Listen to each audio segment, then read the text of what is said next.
Charles Hoskinson just released an urgent message to Cardano holders. Hello everyone, we hope you're all healthy and having a wonderful day today. We are your host, Richly. Welcome back to the channel. We are back with yet another mind-blowing video. Do not miss this message by Charles Hoskinson regarding Cardano. If you are a Cardano holder, you need to hear this. Before we get started, subscribe if you haven't already. Otherwise, you will accidentally sell Cardano when you are needed to hold them. Stick around until the end of the video to know what the message is by Charles. Cardano promotes itself as a cryptocurrency of the third generation. It employs blockchain technology, as does Bitcoin, the world's first digital money. However, unlike Bitcoin, it is quicker, more scalable, and uses less energy. Here are some interesting facts about Cardano. Cardano's designers are obsessed with names. Each stage of the platform's evolution is named after a well-known poet, writer, or computer scientist. Cardano's native token, ADA, is named after Ada Lovelace, Lord Byron's daughter and a 19th century mathematician. Many people feel Lovelace's ideas lay the groundwork for contemporary computers. The energy usage of Bitcoin and Ethereum has lately come under scrutiny after Elon Musk stated that Tesla will stop Bitcoin transactions owing to environmental concerns. Every year, Bitcoin consumes almost the same amount of energy as the Netherlands. Although Ethereum's usage is less than half of Bitcoin, it is still the equivalent of a smaller country such as Portugal. Cardano, on the other hand, is a green cryptocurrency that uses approximately the same amount of energy as 600 U.S. houses each year. Ethereum is working on an update that will reduce its consumption by 99.95%. However, Cardano's environmental credentials have been built in from the start. There are several ways in which blockchain might have an influence on people's lives. One of Cardano's fundamental ideas was to address real-world issues like economic accessibility. For some years, it has had a team headquartered in Ethiopia, visiting and developing connections with governments and ministries across the continent. Its most recent flagship agreement with the Ethiopian Ministry of Education is its largest project to date. This collaboration makes use of the Cardano platform to generate digital IDs for 5 million pupils. It will provide each student with a secure and tamper-proof academic record that will follow them for the rest of their lives. That ID will assist kids to establish their academic qualifications when they enter the job or college. It's tough to talk about cryptocurrency without being overly technical. Cardano tracks transactions and stores data through a multi-layer blockchain. Blockchain ledgers are similar to very complex databases that are constructed from linked blocks. Because of its layers, Cardano can execute transactions quicker than many other cryptocurrencies. In fact, it will be quicker than Visa's current processing speed of 65,000 transactions per second. Cardano features a Hydra layer that sits on top of the current blockchain. It's similar to the grocery store's express checkout. The standard blockchain serves individuals who come in to conduct their monthly big shop, whereas Hydra handles fast shopping of 10 items or less. Each express checkout till functions similarly to a processing pool known as a Hydra head. Each head has a processing speed of up to 1,000 TPS. As a result, 1,000 Hydra heads could process 1 million TPS. Unlike the mythical monster, shutting down one head does not result in the spawning of 2 more. Each person who connects to the network, on the other hand, generates 10 heads. As a result, the more individuals who use the network, the more processing power it has.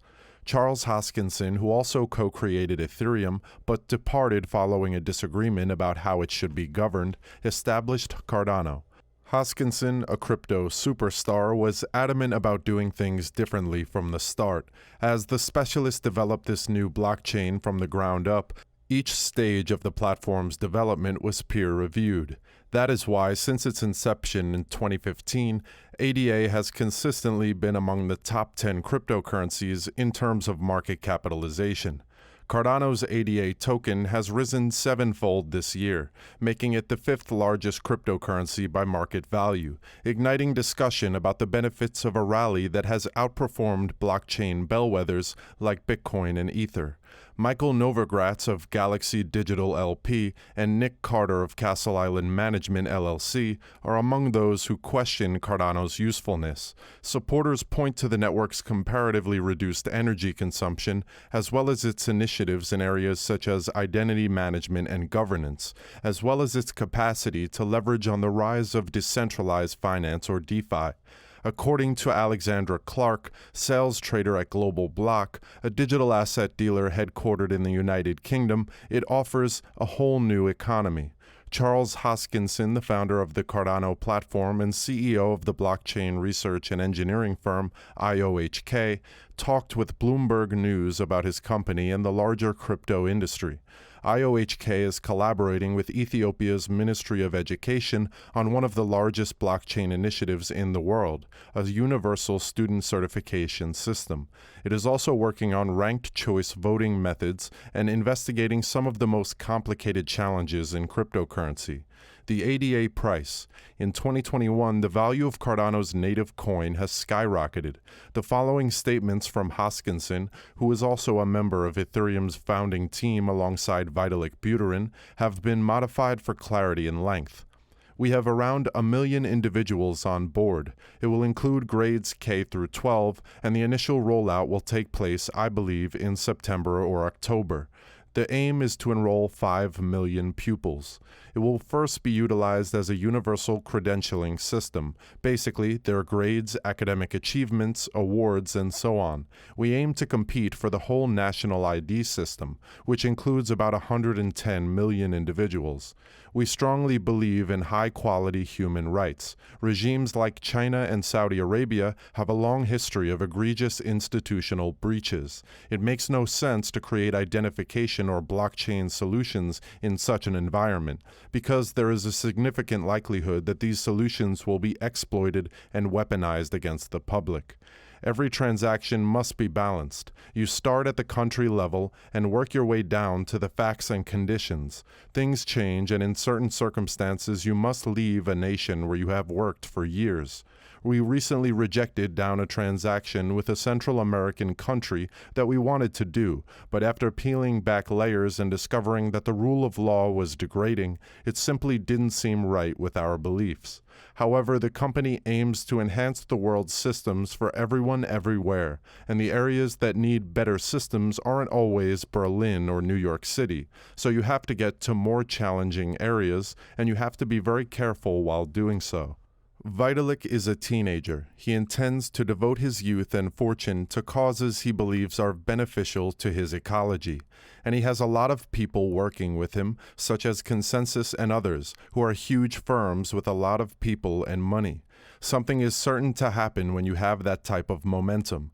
If I had to estimate, I'd say the most important heavy lifting in their upgrade strategy will take place in 2022, and they'll likely finish by the end of the year 2022 or early in 2023 at their present pace. Tether's basic assumption was that for every Tether in circulation, a US dollar was held in a bank account. That fantasy is ended, and now there is a dollar equivalent, which might be Chinese commercial paper, gold, or who knows what. Normally, if you had $60 billion or more under management and a very solid commitment to having that money backed up, you would be regulated in the United States. You'd have to make reports to someone, and there'd be a custodian involved. There are also limitations on conduct, appropriate compliance, and so on. I believe regulators would be hesitant to strike Tether until there is a suitable substitute, such as USDC, and Tether's influence is declining. It may have catastrophic consequences for the crypto markets, similar to when Lehman Brothers fell in 2008. So you must deleverage, de-risk, and eliminate the problem. Maximalism is essentially a religion. There is a Satoshi doctrine. When you say, let's alter something because it's 15% quicker, they'll respond, you can't change that because it's not in the Bible or the Bitcoin white paper. It prohibits neutral visitors from entering. More than one Fortune 500 firm has told me, I don't want to do anything in crypto because the moment we choose a single blockchain to work on, all the others will attack us. The closest thing to magic in our profession is zero-knowledge cryptography. If you get a Bitcoin, you must be able to view the entire blockchain to ensure that it is genuine and not been double spent. If you have zero knowledge proofs, however, verifying the proof provides the same level of assurance. The evidence might be kilobytes in size, while the blockchain could be an exabytes in capacity AIM. That is the only way we will be able to scale on the smart contracts and transaction sides. Let us know if you think about Cardano. Do you agree with Charles Hoskinson's message on Cardano?